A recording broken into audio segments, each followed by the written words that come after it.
Hey everybody, Scout Crafty here again. Mishmash Monday, but a very special Monday. It is our last episode of 2024. That's right. Next episode, which is Wednesday, will be on the 1st. And boy, what a year it's been, huh? 2024. Looking back at all the things that happened this year, and gotta tell you, looking forward to 2025. However, we got a bunch of things to get to today. First of all, our little Christmas miracle mouse. A lot of you chimed in with some fantastic names. All of them were great. And but most of you picked one specific name, the name of Lucky, I guess because it was lucky. So that's the name we're going to name that little mouse for until March when we release him. And I will show you the release date. You know, when we take him out, we usually bring him to Connecticut, nice area up there, and let him go when it's springtime and he can find himself a little female mouse and have a family of his own.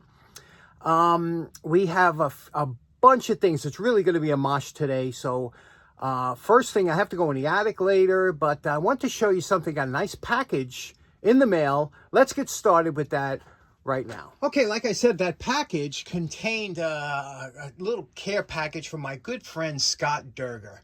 Now, you know Scott from episodes back. Probably the most famous with Scott was the telephone. Scott sent me this huge telephone. I got to go in the attic, and I'll show you up there later. But this here, Scott sent over a couple things. First of all, he sent over 2 jars of creamed honey. Now, I got to tell you, embarrassingly, I've never had creamed honey before. So I don't know really what I looked it up online. I said, what do you put creamed honey on? And they said you could put on biscuits, toast, things like that. And I guess it's just a thicker version of regular honey. And the funny thing is, my sister raises bees, but I've never had creamed honey from her. So looking forward to trying this. Anything with honey, you know, the Egyptians were big on this, right? On honey. And so that's good. And it lasts forever, they say. Honey doesn't have an expiration date. They found honey that was in the pyramids that was still good. Can you imagine that? But this, he also sent, check this out. Oh, yeah. Sorry about that. Whoa. Let's check this out. Look at this. A beautiful Jenkins valve. Now, Jenkins, I tell you the truth, I never heard of Jenkins either. Looked them up. Apparently, they were a big valve manufacturer. I think they still are in business, and they made these beautiful valves. I mean, you could tell quality as soon as you look at this. And check this out. It's just beautiful bronze or brass. I don't know which one this is. You have to look, but quite possibly bronze. Look, and this thing weighs a good, let's weigh it right now. Okay, here it is. We're weighing it, and you can see here it weighs in at just over 9 pounds. 9.14 or 9.2, anyway, 9.25 pounds almost. Now, that's a substantial valve, and this is super heavy. Now, for those of you who don't know, I enjoy taking valves and doing cutaways. And they used to have cutaways as like salesman samples and different industrial hardware stores, things like that. And they would cut away the valve. You could see here how I do it. And you could see the inner workings of a valve, and that would help sell it. So this is a great candidate for that. It's just such a beautiful piece. And the funny thing is that usually when I do a cutaway, I take the side that doesn't have any writing on it and I cut that off. So, you know, so look over here. You can see the insignia here. You can see Jenkins, right? You can see that. And it's got the lettering and it's even got signature, you know. Now, but if you look over here on this side, it also has, it here. The only thing that's missing from this side is the size of the valve. So I don't know which side I want to leave exposed because, you know, one of them get destroyed, obviously. And you can't cut it right down the middle. You say, well, keep both halves. You can't because you have to have, you know, you got to leave certain things intact, like the valve itself, so you can see how it works. But I can't wait to get started on this. It's a bit of a job, but isn't that just beautiful? Now, for some of you, you might be thinking, what kind of maniac likes old valves? I don't know what it is, just something about me. And I know there's some other people that find them interesting too. That's why I find YouTube so interesting, is because on YouTube you can find people that have interest in all kinds of crazy things, no matter what it is. In fact, one of the videos I've been watching over the last couple of weeks that I've been kind of binge watching is old appliances. There are channels out there dedicated to taking old washing machines and dryers and refurbishing them and then running them. And there were some beautiful machines made back in the day, late 50s, 60s. Oh my God, they were so beautiful. Not like just like the cars today. Kind of, they're not made to last. They're, nothing spectacular. Nothing makes you take a second look. But they had washers and dryers back then. It was so, and I've always loved appliances.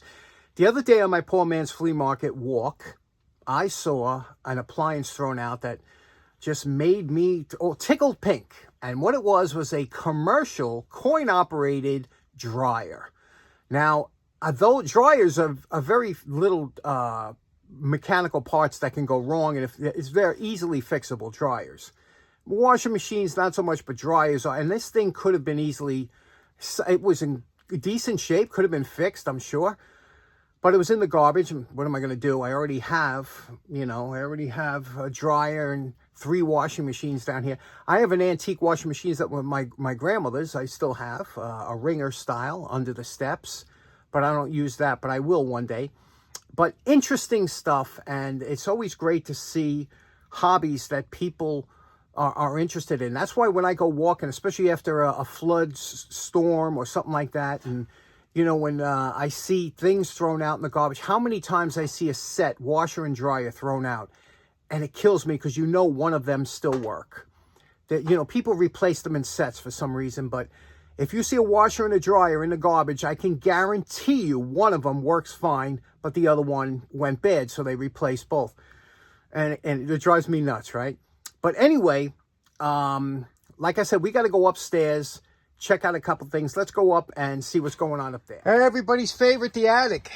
Yep, we had to come up here to take the Santa down. Remember, the Santa was in that window. And we got, hey, remember this? I told you I had another civil defense helmet up here. And this one I was going to paint. I don't know. Now that I'm looking at this one, I think maybe, you think the paint could be saved on this? They all look like this. For some reason, every time you find one of these helmets, they were always in that kind of shape. So what do you say we, let me show you something interesting.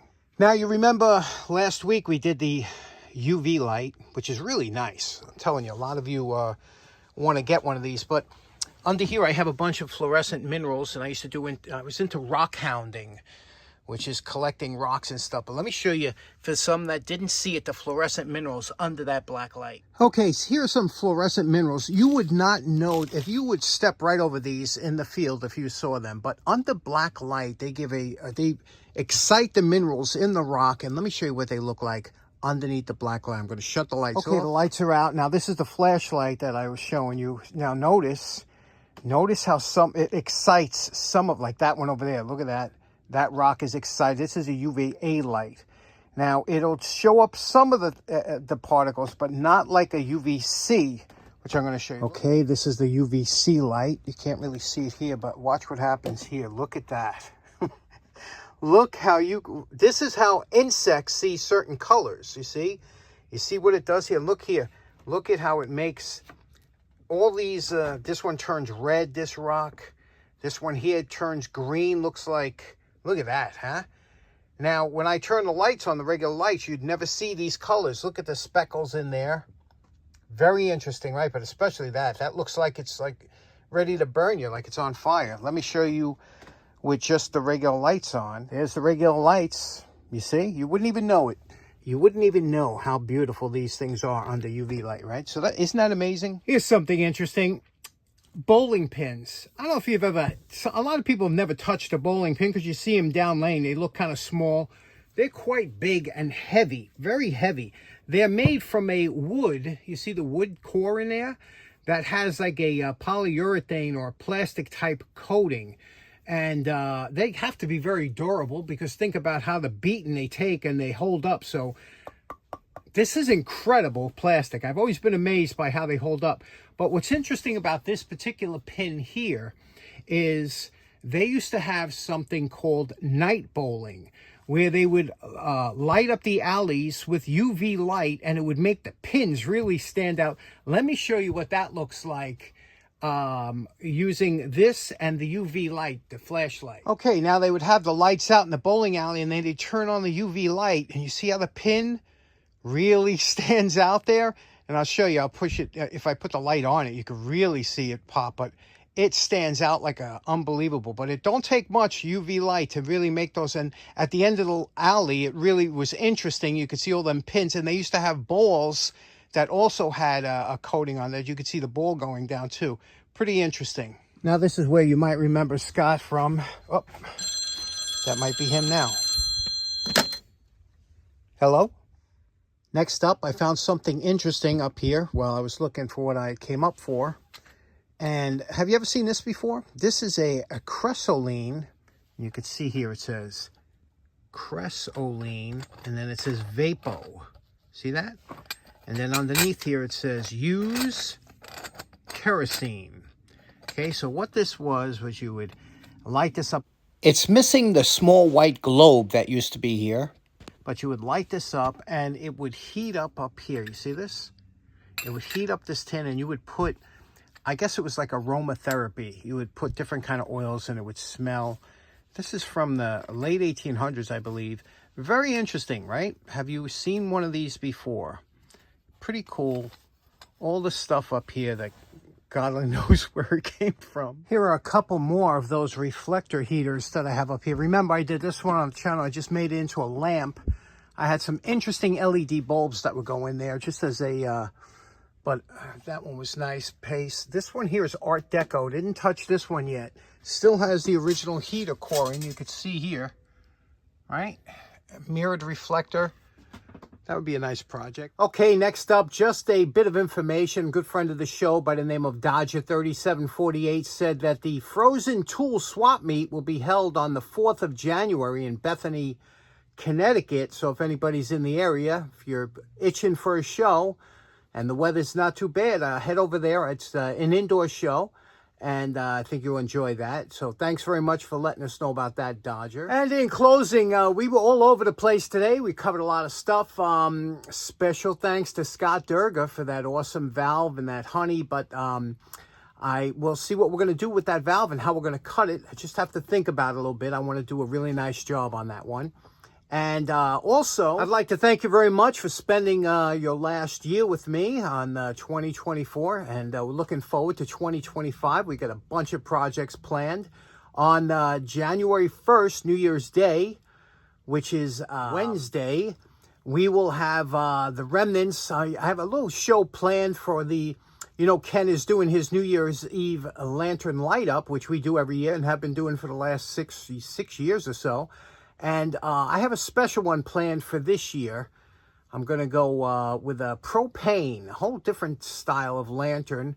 I want to talk about that. So that's what we're going to do on the January 1st. And hope to see you there and then. And I hope you have a great New Year's Eve. Be safe. Take care now. Bye-bye.